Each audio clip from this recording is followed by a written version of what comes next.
All right, today we're jumping into a story that starts like a dream vacation, but wow, it quickly turns into this absolute medical and ethical nightmare. It really shines a light on a hidden risk that you've probably never even thought to pack for. I mean, just imagine that for a second. The source material paints this incredibly chilling picture.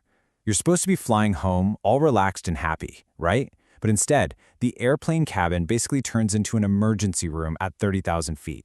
And look, this wasn't just one or two people feeling a little off. By the time that plane finally landed back in Canada, the whole situation had completely blown up.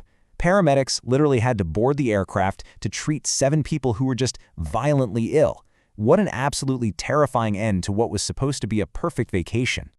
So you have to be asking, where did this all go wrong? Well, this wasn't some fluke thing. This was the real, awful experience for dozens of Canadian travelers just this past February, all staying at one resort, the Royalton Splash Riviera Cancun. Yeah, according to the news reports cited in our source, guests said the resort was a total nightmare. The symptoms were awful, and later on, medical tests confirmed exactly what they were dealing with. Really serious stuff like E. coli and norovirus. So, this was way, way beyond a simple case of traveler's tummy. But believe it or not, just getting horribly sick was only half the battle.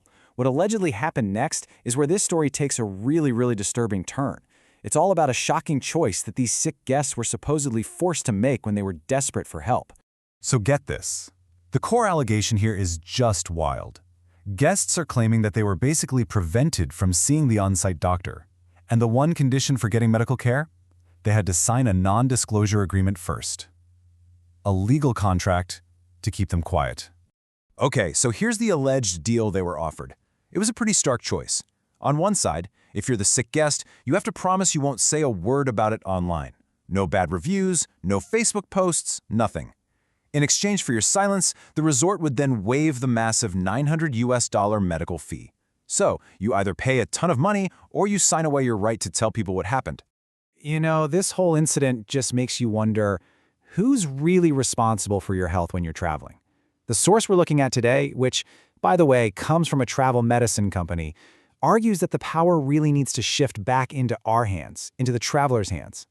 And this quote right here just nails their main point. The argument is, you simply cannot assume that a hotel or a resort, no matter how fancy, is going to have your best interests at heart.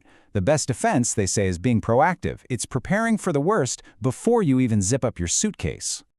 Okay, so what does that actually look like in practice? What's the real-world solution here? Well, the source, which is from a company called Canada Travel Med, lays out a clear strategy for building your own medical safety net, which is basically like packing your own little just-in-case pharmacy. So, what's in this medical toolkit? Well, it all starts with a virtual health consultation to figure out the specific risks for where you're going. Then, it's about having things like prescription antibiotics, like azithromycin, with you, so if you get traveler's diarrhea, you can treat it right away, instead of scrambling to find a doctor. It could also mean getting things like the Dukoral oral vaccine, which helps protect against certain kinds of E. coli, or even malaria pills if your destination is a high-risk area. Now, you might be thinking, wow, that sounds complicated. But the whole process they outline is actually designed to be super simple. The main goal is to make this kind of proactive healthcare really easy and accessible for anyone before they travel. And here it is, broken down into 3 easy steps. The whole idea is to get rid of the usual headaches. You handle the doctor's appointment and get the prescription sorted before you even start packing. That way, your medical solution is right there in your bag, ready to go, just like your passport. So what's the big takeaway here? This whole story is a huge cautionary tale, isn't it? It really forces us to ask ourselves, when we get ready for a trip, are we just packing for the sunny days we hope for, or are we actually prepared for the unexpected? And it's about more than just medicine. It's about what it truly means to be an empowered and prepared traveler in a world where things can definitely go wrong.